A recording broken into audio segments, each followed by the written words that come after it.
Pessoal, então, é uma sugestão de resposta aqui para vocês, tá? Que o corpo ele é uma ferramenta de última geração e ele capta, né, essas informações por meio dos sentidos dos sentidos, nós sabemos quais são eles: visão, audição, tato, olfato, paladar. E como diria René, uma máquina que funciona por si mesma, né, um autômato. Entretanto, o mesmo deve ser tratado, né, como uma máquina, porque ele possui necessidades como descanso, alimentação balanceada, lazer e privacidade, né, que é muito importante. Todavia, o corpo é muito complexo de definir, pessoal, porque ele tem, né, muitas variantes aí. E o principal, ele tem direito à liberdade e o dever de respeitar outros corpos e mentes. Beleza? Pessoal, agora é o seguinte, toda vez que vocês tiverem essa reflexão divertida, é uma espécie de jogo aí, tá? Que o nosso livro, ele traz pra gente. Vocês se lembram do ano passado como que era, né? Então, eu fiz aí um exemplo, eu peguei aí um exemplo aí e fiz pra vocês, tá? Desses primeiros aí. Então, vocês vão lá então. O que está escrito aí? Como nós sabemos que nós vivemos em um mundo, nós temos duas variantes aí, o eu e o outro. Só que às vezes o outro ele se manifesta também, a natureza também é o outro. Então nós temos que nos preocupar, não só, nós sabemos que o período da Revolução Industrial, ele foi um período assim que o planeta sofreu muitas agressões, porque as pessoas elas se preocupavam apenas com a produção e os meios de preservação e restauração, né, das matérias-primas que eram extraídas aí da natureza de forma extremamente agressiva, não eram feitos, né, os devidos reparos. Então, com isso, a natureza ela ficou muito, sofreu foi um período que ela sofreu muito. Até hoje, inclusive, né, tem algumas indústrias aí que fazem o extrativismo de forma exacerbada e totalmente descabida e não faz o devido reflorestamento ou então a solução aí para poder amenizar esse processo de extração da natureza. Então, de acordo com essas preocupações, nós temos aqui, na onde está aqui preocupação, nós temos algumas pautas, como poluição, respeito, preservar, conhecer. Nós temos questões da ecologia ambiental e questões da ecologia pessoal. Então você vai se indagar, como assim? Questões da ecologia ambiental, relacionadas à poluição. Você vai se perguntar, como estamos poluindo o planeta? E questões da ecologia pessoal. Como poluímos a nós mesmos? Será que tem como você se poluir? Um exemplo, você está andando numa rua e de repente vem uma pessoa e faz uma pichação. Nós sabemos que pichação ela é um crime, não é igual um grafite é totalmente diferente de pichação. Pichação, na verdade, é um meio de comunicação aí entre, né, algumas pessoas de grupos aí, né? E ela é criminosa, ela é feita de maneira criminosa, porque não há uma licença ou uma permissão para que as pessoas que praticam esse ato elas o realizem. Simplesmente vão nos muros que estão bonitos ou então abandonados e rabiscam ele ali, e, enfim. Né? Muito triste isso. E é uma poluição visual, tá? Ela é uma poluição visual, aquilo danifica o seu olhar, danifica a natureza. Ah, vai te fazer mal? Não necessariamente, mas traz um desconforto. Um outro tipo de poluição que nós temos aí é quando nós ouvimos algumas músicas que vão contra os nossos princípios. Se você é um tipo de pessoa que não gosta, né, ou que não gosta, não existe isso. Uma pessoa que luta contra o racismo, não tem por qual necessidade você escutar uma música que faz apologia ao racismo, né, de forma explícita ou implícita. Você simplesmente não vai ouvir, porque vai contra os seus princípios. E isso você está se poluindo, você está se contaminando com aquilo. Beleza? Então nós temos aqui como estamos poluindo, né, o planeta e como poluímos a nós mesmos. O segundo, como desrespeitamos o planeta, como desrespeitamos a nós mesmos. Então aí é uma reflexão bem simples que vocês vão estar fazendo aí, dando continuidade agora no restante, beleza? E vamos lá então.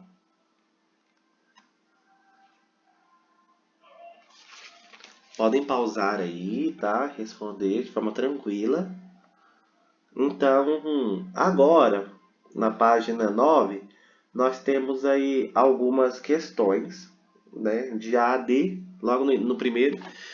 E vocês vão ter que escrever essas questões aí, mudando vocês vão se substituir as palavras que são destacadas por sinônimos. O que são sinônimos? São palavras que são semelhantes e que não necessariamente vão mudar o sentido da frase. Vai continuar o mesmo sentido, porém a palavra ela vai mudar. Por que que isso é importante? Toda vez que você vai fazer um discurso ou então alguma reflexão em público, é muito importante que seu vocabulário ele esteja rico. Ele tem que estar rico para poder você não passar uma vergonha e você falar bem. É muito importante isso, principalmente para nós estudantes de filosofia, para não ficar aquela coisa maçante, para prender a atenção daquele que escuta. Beleza? Então vamos lá então. Eu coloquei, então tá, estão aqui as questões e aqui os exemplos. Um exemplo é: eu cuido das plantas que temos em casa. Então você vai colocar: eu tomo conta das plantas que tenho em casa. Ou então um outro sinônimo, beleza? O B. Renata é muito cuidadoso com as crianças. Então Renato é muito cauteloso com as crianças. C. As pessoas doentes precisam de cuidados especiais. Então, as pessoas doentes precisam de tratamentos especiais. Tá vendo que tá continuando, tá contendo o mesmo significado, mas a palavra ela mudou, mas manteve o significado. A última, eu cuido de quem eu amo. Eu respeito quem eu amo. Que tem a ver, né, com o sentido de cuidar, porque se você cuida, você respeita, entendeu? Cuidar não é no sentido de pegar dar banho, essas coisas não. Cuidar no sentido de preocupar com o bem-estar, entendeu? Essa frase está relacionada a isso, beleza?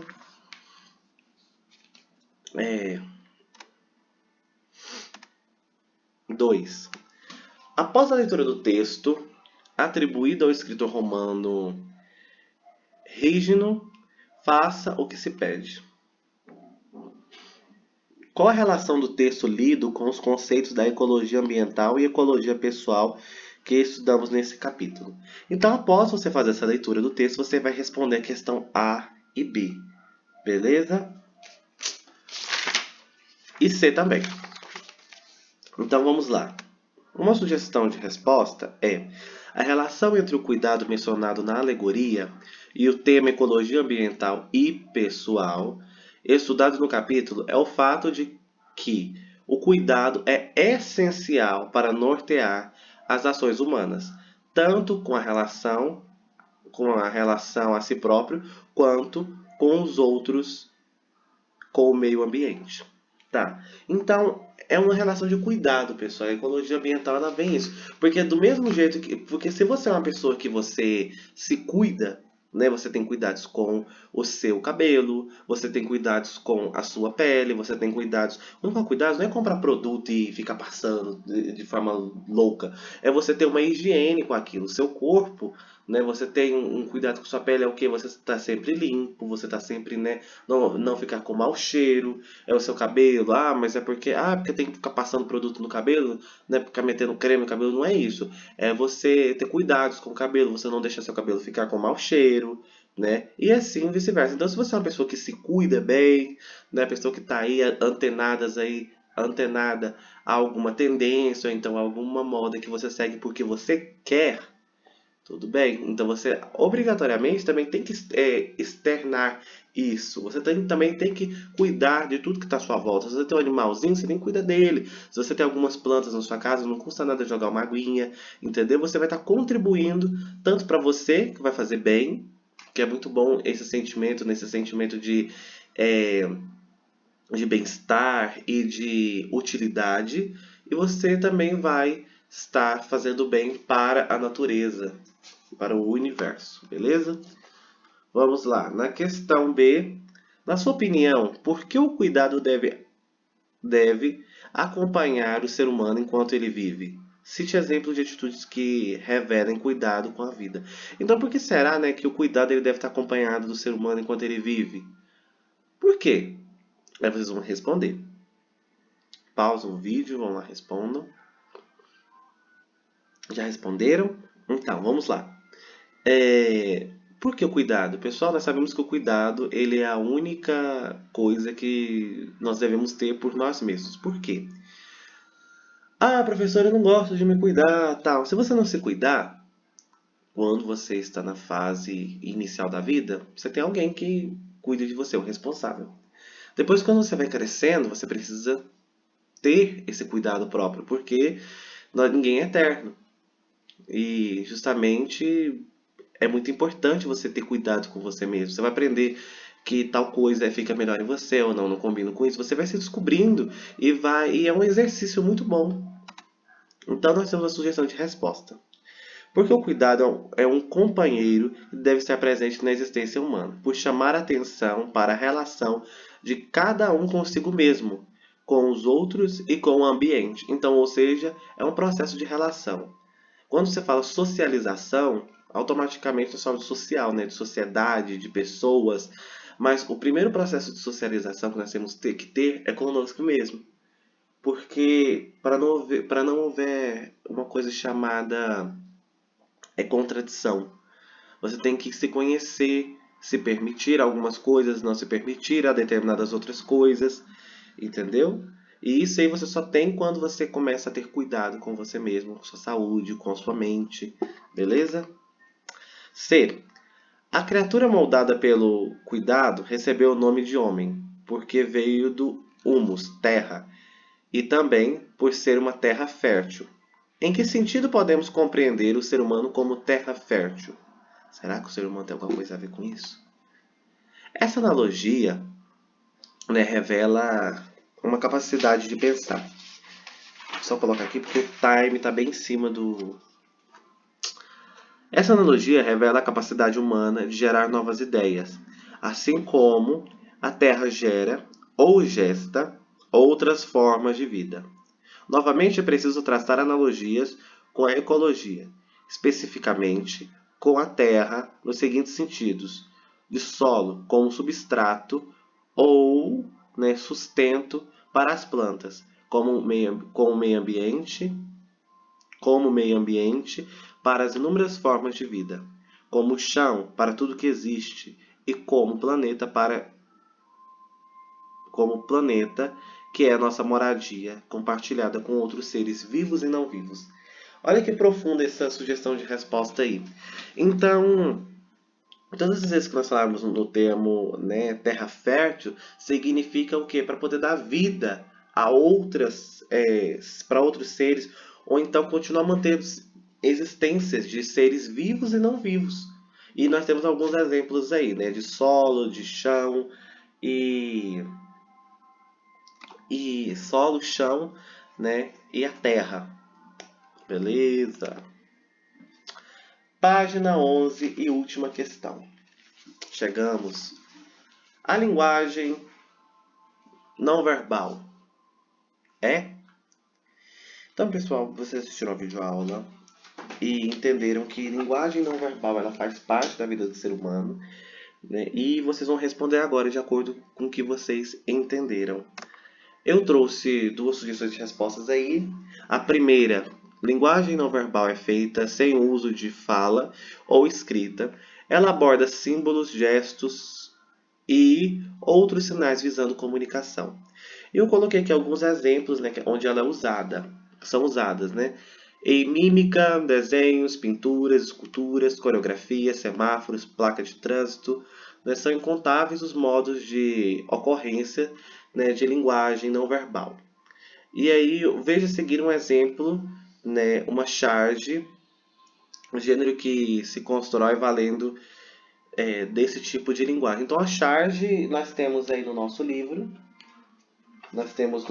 Logo na página 2 aí, um exemplo aí de charge. Para você não sabe o que é charge, é uma história em quadrinhos, tá? Ah, não sei o que é charge, história em quadrinhos. Na página 12, aí nós temos a menininha entregando um bolinho pro rapaz E isso é uma charge, beleza? Ele não necessariamente ele precisa de ter algo escrito. E a linguagem mista é a linguagem onde nós juntamos. Esse significado aqui, ele foi feito, eu peguei lá do site Brasil Escola.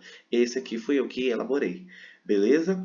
Então é isso, pessoal. Espero que vocês tenham entendido. Qualquer dúvida pode deixar nos comentários, nós vamos ter o maior prazer em responder vocês. E agora continuem aí